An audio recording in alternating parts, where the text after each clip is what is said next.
And hello there, YouTubers. How's it going for you guys today? This is CD Mangaka, and today's game is going to be some headquarters on the map launch, and this is a full party versus full party game. And the other team appears to be quite stacked, actually, when you look at their levels. It's going to come up here right in a minute. We're just going to wait on it real fast. So I'm going to switch over to my tryhard class, and you can see they're all clan, and there's one 15th prestige, about two 14th prestiges, and like a 9th or 10th prestige. I don't know what that horse emblem is, and then one guy's a 2nd prestige. And so I thought this was going to be a really tough and close game, and I was looking forward to it. But the second I got that, I'm like, it's business as usual. We played a lot of full parties. We had one group that had a few high prestiges. They said clan games are a waste of time. They wouldn't play us. We had one guy. We got one of their guys to come into our group. And he said, I only want each one of you. Alright? Because clan games are a waste of time. Fuck that. I'm sorry for the language right there, but dude, 1v1s are the waste of time. My team plays together. We're not taking you on one-on-one.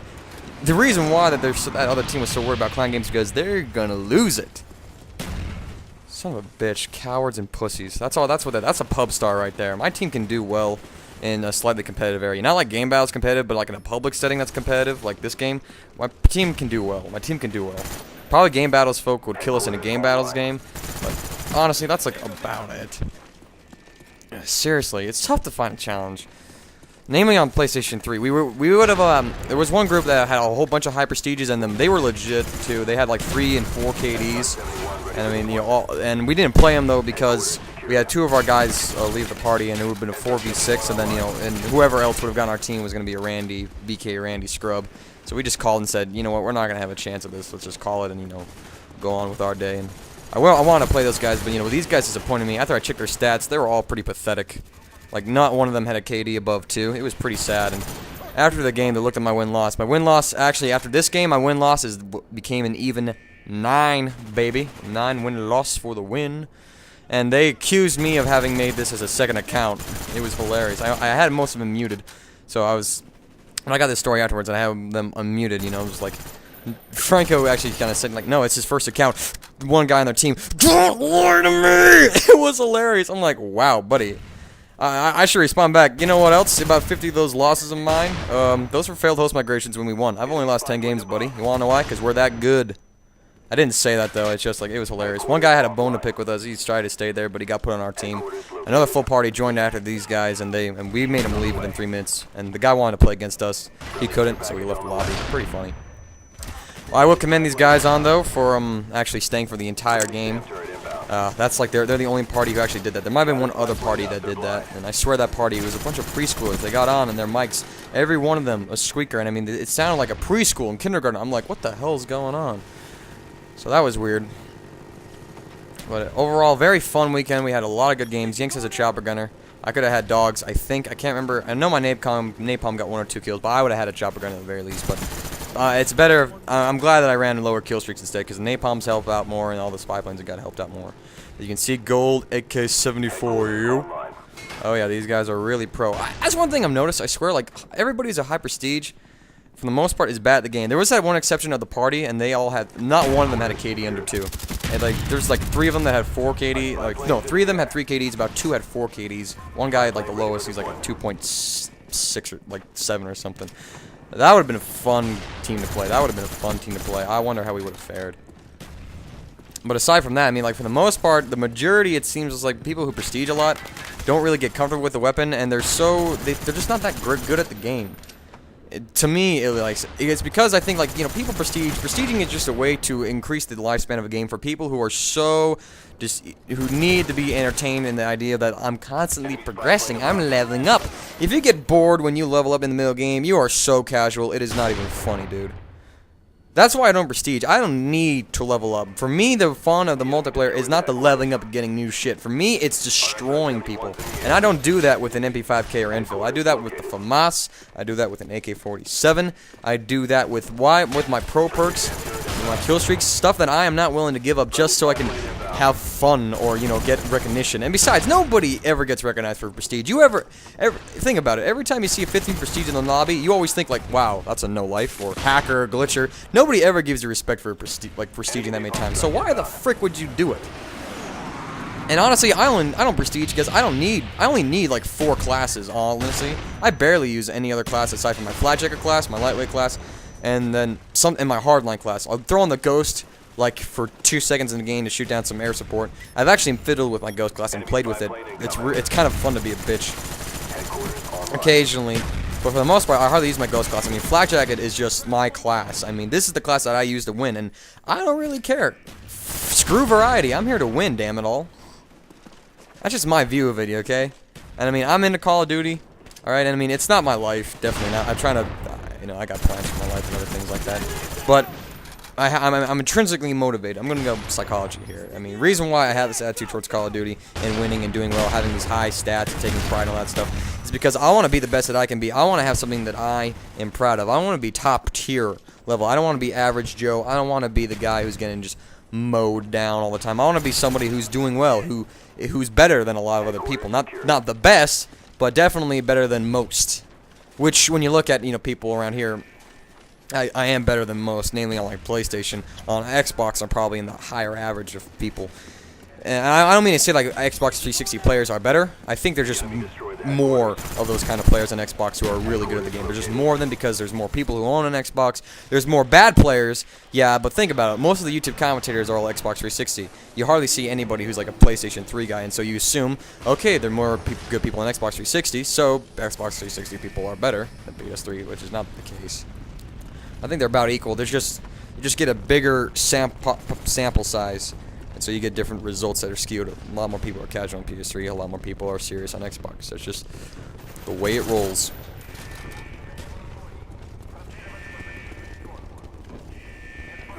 Even then, though, this was actually a fun game. It was getting like I kind of understand what some guys in my party will say when they think that the game is getting a little boring.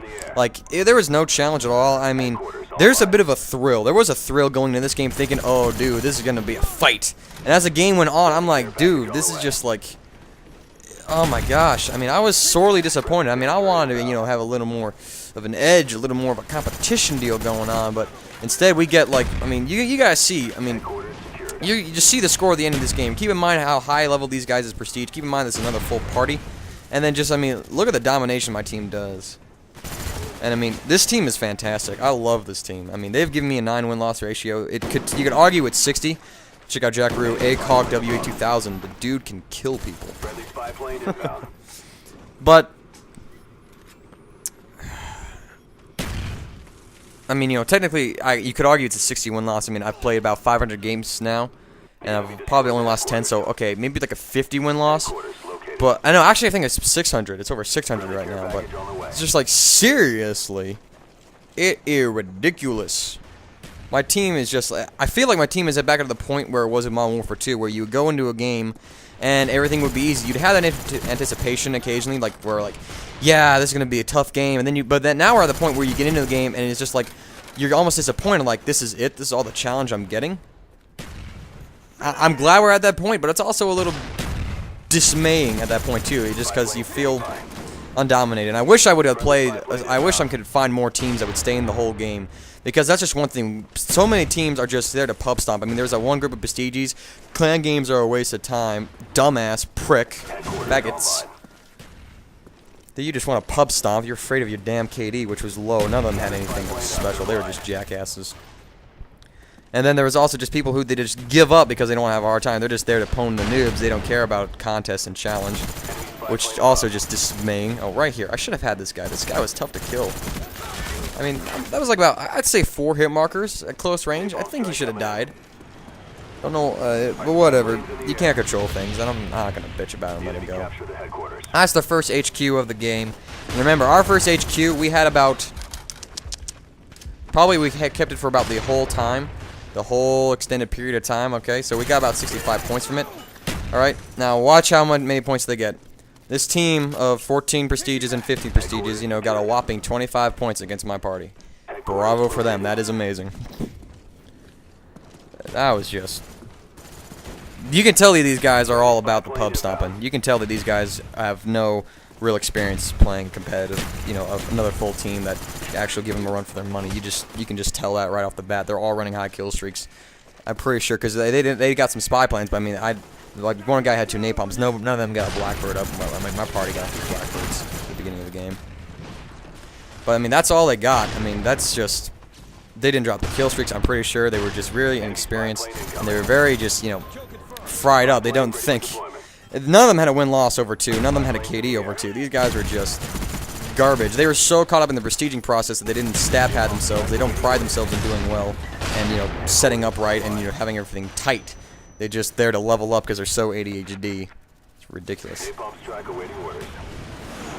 Yeah, I'm bashing these people here. It's just like, you know, those guys are just... It was funny, but the other party really pissed me off. I wanted to play those guys just to prove them. It was like the 1v1... Screw that. That is bogus. That is just stupid. 1v1s are a waste of time. You know, I just told the guy, I'm like, you know what, waste of our time, kick him. And I wanted to say, you know why I wanted to message him saying, you know why your party won't play us? Because you're going to lose and you know it, you faggot. Well, I wouldn't probably said faggot. I just said, you want to know why that you were, because you're afraid of losing.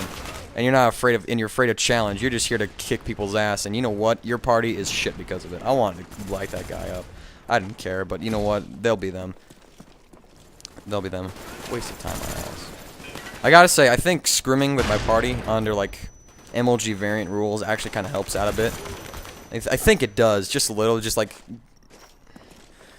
So, a guy in our party doesn't try at all, and so, I mean, he'll break a team when he doesn't try at all. I mean, he's just a dickhead because of it. But, I mean, it really does just kind of help me. It keeps you calm, cool, and it really... I don't know, I feel better. I feel a little better, and a little... things are better. I don't know, I feel like I've improved. There we go, that's the correct... I'm using the wrong terminology here. I felt like I was improving whenever I was, you know, after I did some scrims with, amongst my own teammates, you know what I mean? And granted, you know, we're not all, like, MLG guys and whatnot, or, like, you know, these pro gods of gaming. But, I mean, we're definitely... I mean, there is a bit of improvement. We're all pretty decent in the game, so when you actually try and improve and you get the competition that you need, you definitely do grow. And, I mean, I would totally... I don't know, I'm not going to get into the competitive thing. I mean, I'll scrim in a competitive style to help improve the game amongst my own teammates, but I don't want to get into the competitive stuff. I just don't have the time for that, and nor do I have the patience, I suppose. But I'm definitely... almost walked over that claymore. But I definitely feel like, you know... Oh, damn, the phone's going off. I definitely felt like just scrimming with my own team definitely does help. And, I mean, it's just, it definitely keeps us on edge and reminds us, you know, how to run the show competitively, you know, using grenades and such. And also just, you know, like, thinking about the spawns, map control, winning gunfights. I mean, it definitely does help, and I'm glad that I don't know how what my team would be like if we refuse challenges. I mean, that's one thing, too. It's just, since my team will face a competitive game all the way, I mean, we stay for every game, period. We always do that, and so, I mean, we just improve there, and I mean, that's just the thing. You have to have some troubles. You have to have some stuff that messes you up a little bit in order to really improve. I mean, it's just ridiculous how much you improve if you actually stay for the whole thing. If you just keep leaving every time something gets tough, you will be so shitty, and you will not be able to back yourself up when it comes down to the matter of it, because, okay, any party could almost destroy randoms, but to rock a team like this, that takes some real coordination, some real serious effort, and just some real... I mean, you know, that's just time and effort put into it to build up a person's skill. I mean, if my party just avoided these competitive games altogether, Black Ops would be boring. Black Ops would not be fun, and there would be very little challenge to it. I like destroying people. I like those games where, you know, you go 65-1 or whatever. But I also enjoy these competitive games where there's a rush for it, okay? And if my KD goes down, it's fine. That just means it was fun, and I can bring it up any day. But my win-loss keeps going up. It's a hard-earned win-loss. The win-loss of mine is not against a whole bunch of randoms. It's not because we've selectively picked games where we do not play against a whole bunch of other people. This win-loss of mine, this 9-win loss, is included so many competitive games, so many tight ones, and we've lost a few this weekend. We lost probably 1 or 2, I can't remember. I know we lost 1 on the Capture the Flag Summit, and I mean, we stayed for the whole thing, and it was very competitive. We didn't leave, and we still lost. I mean, we messed up, and because of that, I know that we got to organize ourselves a little better when we're playing CTF. Okay, because we learned. We got smoked in that CTF game, and so now I know, just like, hey, organize it, set it up right, and, you know, be a little more patient. Okay? I mean, you learn from your mistakes, and unless you're afraid of making mistakes, you're never going to grow and learn. That's just not going to happen. If you keep avoiding any chance of making a mistake, it's not going to happen. And there's just taking pride in how well you do in the game. I mean, again, this is my second Call of Duty, and I'm better than these guys. I have no idea if it's their first Call of Duty. If they prestige that much, it's got to be like their third or something. I imagine they start with Call of Duty 4, but I mean, look what my team does to these guys. Time's almost up. This is what it means to, you know, push yourself. This is taking pride in your ability. This is being the best that you can be. And this is not being obsessive over it. This is not making your whole life about it. But this is just saying, in this area, I will do my best to do this. I will do my best. And you know what? That's damn straight what I'm gonna do. This is fire commentary. You know, might as well start the week with fire in my eyes. So, sorry for not getting Resident Evil 5 commentaries up. I got one part up yesterday, but my internet failed on uploading the second part twice, so I gave up on that. But anyways, thank you for watching that. That's a little thing that happened on the weekend. And host dashboarded, but it still counted as a win for us, so I'm happy about that. Fun time, suppose. Like the video if you liked it. Subscribe if you're new. Want to see more? Later, dudes.